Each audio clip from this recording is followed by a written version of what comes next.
Puji Tuhan, Bapak Ibu dikasih dalam Tuhan, dimanapun kita berada. Bapak Ibu Saudara dikasih dalam Tuhan dalam aktivitasnya, dalam kegiatannya hari ini. Kami percaya semua ada dalam berkat Tuhan, baik yang ada di rumah maupun di tempat pekerjaan kita yang menyaksikan media ini. Kebenaran firman Tuhan akan kita dengar, karena iman timbul dari pendengaran firman Tuhan. Namun sebelum kita dengarkan firman Tuhan, mari kita sama-sama berdoa. Bapa kami dalam sorga, kami naikkan ucapan syukur kami kepada Tuhan. Engkau Allah yang memberkati kehidupan kami. Tuhan, kami sebentar akan dengarkan firman Tuhan. Tuhan pakai media ini, biarlah media ini menjadi alat Tuhan untuk menyampaikan kabar baik bagi banyak orang. Pakai dan urapilah hamba-Mu, berkati seluruh sidang jemaat Tuhan. Maka saudara-saudara kami yang kekasih yang menyaksikan media ini Tuhan, biarlah melalui media ini Tuhan mereka boleh mengenal Kristus. Mereka boleh menikmati kebaikan dan kasih karunia Tuhan. Bapa dalam sorga, urapi hamba-Mu, pakai hamba-Mu, sehingga hamba-Mu boleh menjadi berkat bagi banyak orang. Terima kasih Tuhan, dan kami siap mendengarkan firman Tuhan. Berkuasalah firman-Mu atas setiap kehidupan kami. Di dalam nama Tuhan Yesus kami siapkan hati dan pikiran kami untuk firman-Mu. Dalam nama Yesus Kristus, haleluya. Amin. Amin. Puji Tuhan saudara, sama-sama kita buka Alkitab kita. Bapak Ibu yang di rumah maupun dimanapun saudara berada, ada handphonenya, ada Alkitabnya. Mari kita sama-sama buka Alkitab kita dalam kitab 2 Korintus pasal yang kelima. 2 Korintus pasal yang kelima ayat ke-16 dan ayat 17. Demikian firman Allah. Sebab itu kami tidak lagi menilai seorang juga pun menurut ukuran manusia. Dan jika kami pernah menilai Kristus menurut ukuran manusia, sekarang kami tidak lagi menilainya demikian. Jadi siapa yang ada di dalam Kristus, ia adalah ciptaan baru, yang lama sudah berlalu, sesungguhnya yang baru sudah datang. Nah, saudara-saudaraku yang diberkati oleh Tuhan, hari ini adalah hari di mana saudara dan saya akan menikmati berkat Tuhan. Amin. Hari di mana kita akan menikmati mujizat demi mujizat bersama-sama dengan Allah. Ayat 17 saya sangat menarik, Bapak Ibu dikasih dalam Tuhan. Di sana dikatakan demikian. Jadi siapa yang ada di dalam Kristus adalah ciptaan yang baru. Nah, seringkali orang berpikir begini, bagaimana caranya manusia menjadi ciptaan baru, ya kan? Kita melihat dalam kitab Injil juga ada percakapan Yesus dengan tokoh agama. Dia katakan, bagaimana caranya aku harus lahir baru? Bagaimana aku harus menjadi ciptaan yang baru? Apakah aku harus masuk ke dalam rahim ibuku lagi? Yesus berkata tidak, bukan begitu yang dimaksud. Karena manusia dijadikan satu kali, manusia diciptakan satu kali, tetapi untuk menjadi kepunyaan Kristus kita harus mengalami proses demi proses kehidupan kita. Kita harus mengalami pertobatan, kita menerima Dia sebagai Tuhan dan Juru Selamat, hidup di dalam Kristus. Alkitab katakan, barang siapa yang hidup di dalam Kristus menjadi ciptaan baru, memiliki karakter yang baru, memiliki gairah yang baru, memiliki cara pikir yang baik, memiliki semangat hidup yang baru. Ketika kita bersama-sama dengan Tuhan, Bapak Ibu dikasih dalam Tuhan, apa yang akan kita kerjakan, kita percaya Allah akan membuat segala sesuatunya berhasil bagi kita. Amin. Nah, ketika dikatakan setelah saudara dan saya menjadi pengikut Kristus, maka kita disebut dengan sebuah ciptaan yang baru. Saudara-saudara, saya dengan kata ciptaan baru, kita sekarang melihat bahwa di zaman ini, di era ini, bahwa bangsa kita menerapkan dengan sebuah istilah begini, new normal, sesuatu yang baru tapi tetap normal, tetap biasa aja, tapi ada bahasa new normal, ya kan? Sesuatu yang baru sebenarnya kita kerjakan yang sama saja, ya petani tetap menjadi petani, pengusaha tetap menjadi pengusaha, buruh tetap menjadi buruh, apalagi pekerja harian tetap menjadi pekerjaan harian, tapi ada istilah namanya new normal. Jadi ada sebuah kebiasaan yang baru yang harus kita kerjakan. Pekerjaannya memang tetap, pekerjaannya memang tidak berubah, tetapi ada sebuah kebiasaan yang baru yang harus kita lakukan. Kita menjaga protokol kesehatan, kita harus cuci tangan, kita harus jaga jarak, kita harus pakai masker gitu ya. Nah, dalam kehidupan di dalam Kristus, saudaraku dikasih dalam Tuhan, hidup manusianya yang dijadikan tetap manusia lama.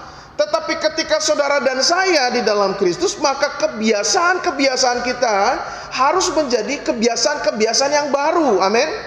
Kalau tubuh manusianya tetap, kalau rambutnya tetap hitam, ya kan, matanya tetap dua, bukan berarti ketika manusia baru tiba-tiba rambutnya jadi putih, matanya yang dua jadi tiga, nggak begitu. Ciptaannya tetap, tapi kebiasaan, gaya hidup, karakter, imannya baru di dalam Tuhan. Amin. Nah, saudaraku dikasih dalam Tuhan, maka tema firman hari ini adalah berbicara tentang new normal by faith. Ketika kita menjalankan kebiasaan-kebiasaan baru tanpa iman, ketika kita menjalankan kebiasaan-kebiasaan baru tanpa bersama dengan Kristus, maka mungkin kita akan gagal. Ada banyak hal yang membuat saudara dan saya bisa gagal. Ada banyak hal yang membuat saudara dan saya bisa justru berpaling jauh daripada Tuhan ketika kita tidak terbiasa melakukan sesuatu yang baik ini, sesuatu yang baru namun membuat kita safety gitu ya kan. Nah, ketika kita menjadi ciptaan yang baru, saudaraku dikasih dalam Tuhan, maka saya mau katakan begini, a new normal by faith yang pertama adalah memperbesar identitas diri kita. Ketika kita menjadi ciptaan baru, ketika saudara dan saya di dalam Kristus, mungkin orang lain dulu bisa bilang gini, aduh kamu gak mampu lah, kamu gak mungkin bisa, kamu tuh orang yang aduh jelek, kamu tuh orang yang miskin, kamu orang gak punya kemampuan apa, kamu tuh bodoh.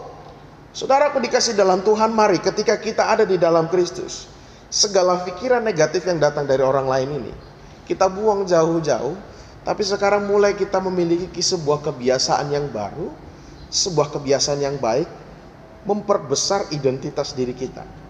Kalau orang lain bilang kamu gak mampu, bilang sama mereka, saya ciptaan Allah, saya buatan Allah, saya mampu melakukan perkara yang besar karena Allah memang menjadikan saya demikian. Nah, saudaraku dikasih dalam Tuhan, seringkali kita merasa minder, merasa gak mampu gitu ya kan. Saya coba kasih terapinya begini. Saudara pergi ke sebuah cermin yang besar, lalu lihat siapa yang ada di dalam cermin itu. Lalu saudara mau bilang dia bodoh, mau bilang dia gak mampu, atau justru sebaliknya, saudara harus memperkatakan perkataan yang positif. Ketika saudara berdiri di sebuah cermin yang besar, lalu kau melihat sebuah sosok manusia yang ada di balik cermin itu, yang notabene adalah saudara sendiri dan saya, apakah saudara akan mengutukinya? Atau justru saudara berubah dengan katakan begini, kamu hebat, kamu baik, kamu mampu, kamu dapat melakukan perkara yang besar, masa depanmu baik. Dan saya percaya yang kedua yang kita lakukan adalah memperkatakan perkataan yang positif. Kita nggak akan lakukan yang pertama tadi, mengutuki, menjeleki, enggak. Ketika kita ada di depan sebuah cermin yang besar, maka kita perkataan yang positif. Amin. Nah, kita memperbesar kapasitas kita, saudaraku dikasih dalam Tuhan, memperbesar identitas kita.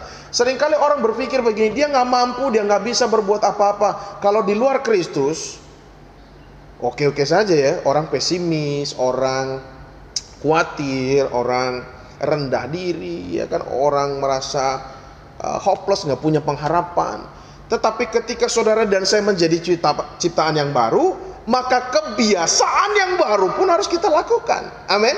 Yaitu perkataan yang positif bagi diri kita. Kenapa? Dalam era new normal ini kita berjalan dengan iman, maka identitas kita harus identitas yang baik, identitas yang besar, bukan melihat dengan cara pandang manusia, tapi mari kita melihat dengan cara arah memandang kehidupan saudara dan saya. Amin. Ayat 16 dikatakan demikian. Sebab itu kami tidak lagi menilai seorang juga pun menurut ukuran manusia. Mari Bapak Ibu dikasih dalam Tuhan, sekarang begini, kalau ada banyak orang mengukur engkau dengan pola pikir mereka yang kecil, mari kita melihat dengan bagaimana cara Allah melihat saudara. Karena saudara dijadikan untuk melakukan perkara-perkara yang besar. Amin. Masa depanmu ada di dalam tangan Tuhan. Keberhasilanmu ada di dalam Tuhan. Tuhan yang memberkati pasti. Tuhan yang menolong pasti. Tuhan yang memelihara pasti. Tetapi ketika kita tidak melakukan kebiasaan yang baik ini, memperkatakan perkataan yang positif, memperkatakan perkataan iman, melakukan semangat yang baik. Tetapi saudaraku dikasih dalam Tuhan, mari kita bersama-sama. Identitas diri kita harus baik di hadapan Tuhan. Kita coba melihat begini. Dalam kitab Keluaran pasal 4. Keluaran pasal 4 ayat 10 dan 11. Di sana ada cerita tentang 12 pengintai Keluaran pasal 4 ayat 10 dan ayat yang ke-11 di sana dikatakan demikian. Ini adalah bicara tentang Keluaran pasal 4 itu bicara tentang Tuhan memanggil Musa untuk pergi ke Mesir. Ayat 10 dikatakan demikian. Lalu kata Musa kepada Tuhan, Tuhan, aku ini tidak pandai bicara, dahulu pun tidak, dan sejak engkau berfirman kepada hambamu pun tidak, sebab aku berat mulut dan berat lidah. Tetapi Tuhan berfirman kepadanya, siapakah yang membuat lidah manusia? Siapakah yang membuat orang bisu atau tuli? Membuat orang melihat atau buta? Bukankah aku, yakni Tuhan? Saudara-saudaraku dikasih dalam Tuhan, kalau kita melihat ayat ini begini, Musa ini mau dipakai Tuhan. Musa ini dipersiapkan Allah untuk melakukan perkara besar untuk menyelamatkan umat Allah. Dia diutus Allah untuk pergi ke Mesir. Tetapi ketika dia berdialog dengan Tuhan, ketika Tuhan sampaikan firman-Nya kepada Musa, Musa bilang, Tuhan, aku ini berat mulut, aku ini nggak pandai bicara, ya kan? Aku ini nggak mampu lah untuk ngomong di depan orang tuh, nggak mungkin bisa Tuhan. Kira-kira Musa berkata demikian, ya kan? Dalam bahasa terjemahan bebasnya kira-kira begitu. Lalu saya berpikir begini saudara, di ayat 10 tadi saya belajar begini. Ini Musa kelewatan. Dia sedang berbicara dengan Allah yang menjadikan sorga dan bumi. Dia bicara dengan Allah yang menciptakan manusia. Dia ngerti seluk-beluk manusia. Dia ngerti kemampuan manusia, apa yang dibuat manusia. Tetapi seolah-olah Musa sedang ngomong sama penciptanya. Kamu tuh gak tahu saya ya. Saya ini gak bisa ngomong. Saya ini gak bisa tampil di depan banyak orang. Saya nggak bisa pelayanan, udahlah nggak mampu, saya nggak bisa buat apa-apa, kira-kira begitu.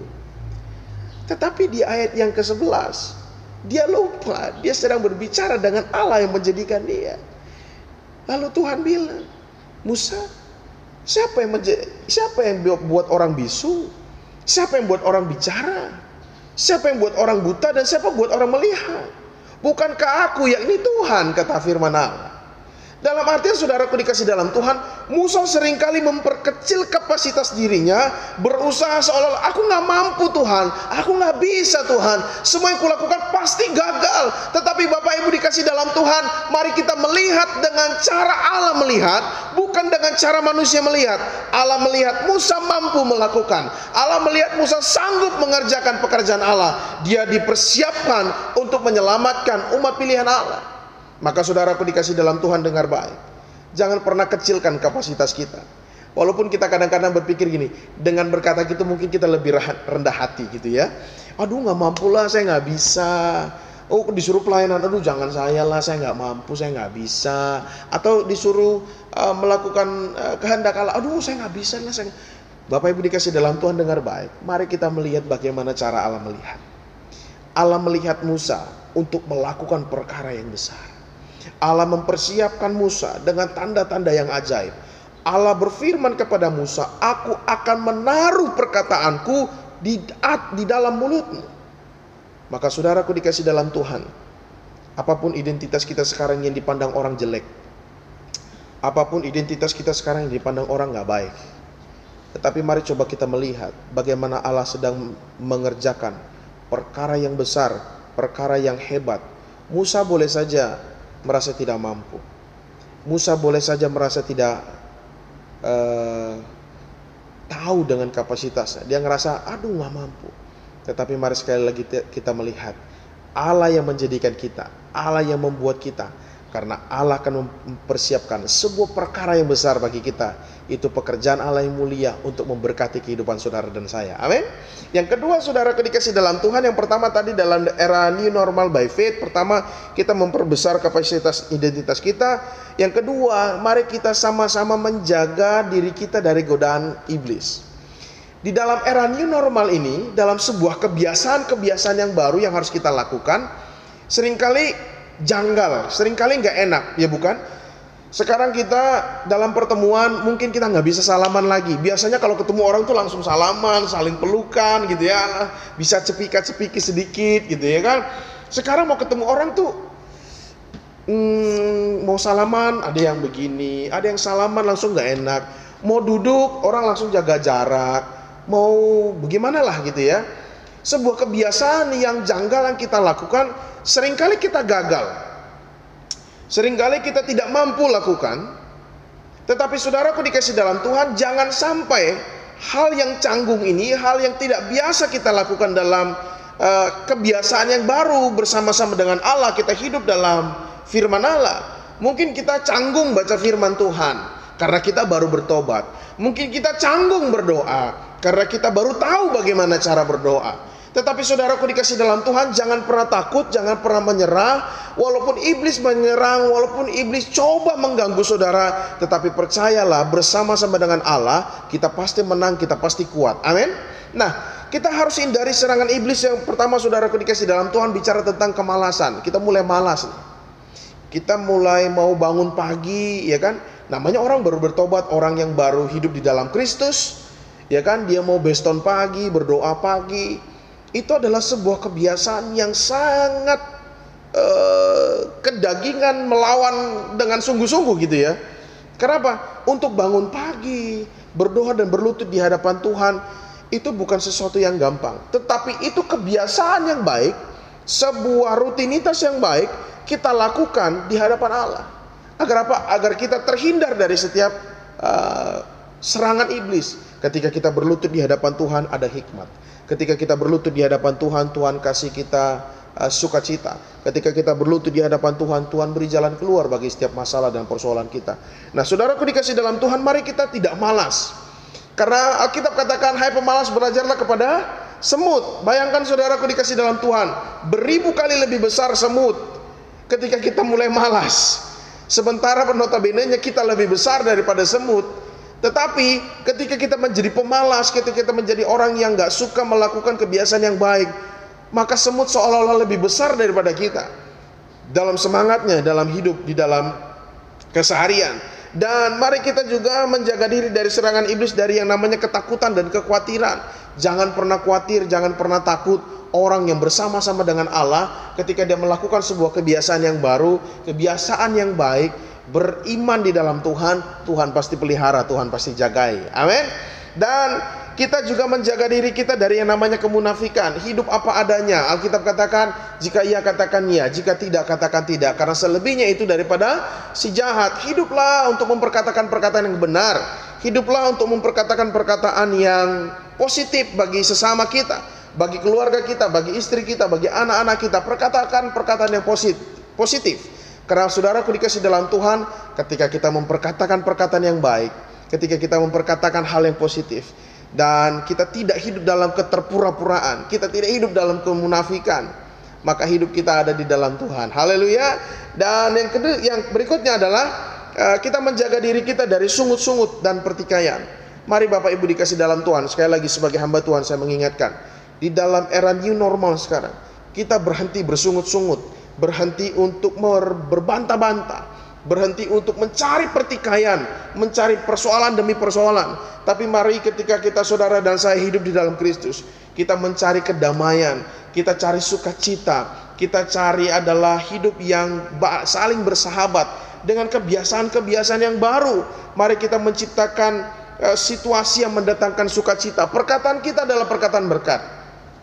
Perkataan yang keluar dari mulut kita bukan perkataan yang sungut-sungut lagi, bukan perkataan yang berbantah-bantah lagi, tetapi perkataan yang keluar dari mulut kita ketika kita hidup di dalam Kristus adalah perkataan yang memuliakan Tuhan, perkataan yang penuh dengan ucapan syukur. Dan kita percaya Bapak Ibu dikasih dalam Tuhan, ketika saudara dan saya hidup di dalam era new normal, mari pakai iman kita, pasang perisai iman kita dengan sungguh-sungguh. Kita memperbesar kapasitas diri kita, bahwa kita adalah ciptaan yang baru, disiapkan oleh Allah untuk melakukan pekerjaan yang baik. Amin. Dan hindari diri kita dari segala godaan si jahat. Jangan mau terperangah dengan yang namanya situasi-situasi yang membuat kita bisa jatuh. Kita mulai malas, kita mulai khawatir, kita mulai mencari pertikaian, kita mulai berbantah-bantah dan bersungut-sungut. Mari semua itu kita tinggalkan, tetapi kita naikkan ucapan syukur kita kepada Tuhan, maka kita akan dihindari dari segala hal yang jahat. Amin. Puji Tuhan. Bapak Ibu Saudara dikasih dalam Tuhan, Firman Tuhan kiranya memberkati kita sekalian dimanapun Bapak Ibu berada. Kami terus berdoa, Tuhan memberkati. Mari kita sama-sama tunduk kepala dan kita berdoa. Kami bersyukur Bapa dalam sorga buat semua kemurahan-Mu dan kebaikan-Mu dalam kehidupan kami. Kami sudah dengarkan firman Tuhan. Kiranya firman-Mu itu menguatkan iman kami. Kiranya firman-Mu itu meneguhkan setiap apa yang menjadi pengharapan kami di dalam Kristus. Ajar kami Tuhan untuk tetap bertahan dalam iman dalam era new normal ini Tuhan. Karena kami tahu situasi akan semakin lebih sulit, mungkin situasi akan semakin lebih jahat, atau situasi mungkin semakin mencekam. Tetapi ketika kami memiliki iman, kami memiliki pengharapan di dalam Yesus Kristus Tuhan, Tuhan yang menjadi kota perlindungan kami, Tuhan yang menjadi benteng perlindungan kami Bapa dalam surga. Terima kasih Tuhan, berkati firman-Mu, biarlah firman-Mu itu menguatkan dan meneguhkan iman kami. Pakai terus hamba-Mu Tuhan, boleh menjadi saluran berkat bagi setiap orang. Bahkan setiap umat Tuhan yang hari ini Tuhan sedang menghadapi pergumulan, hamba berdoa Tuhan jamah Tuhan berkati, berikan jalan keluar di dalam nama Tuhan Yesus. Bahkan setiap umat-Mu yang mengalami kesakitan, Tuhan sembuhkan dalam nama Yesus. Terlebih hamba berdoa Tuhan melindungi setiap umat Tuhan dari segala virus yang mencekam dan menakutkan. Kami tolak patahkan dalam nama Yesus. Allah yang memelihara kami, Allah yang melindungi kami, Allah yang memulihkan keadaan kami. Di dalam nama Tuhan Yesus kami berdoa dan mengucap syukur. Haleluya, haleluya. Amin. Shalom, puji Tuhan.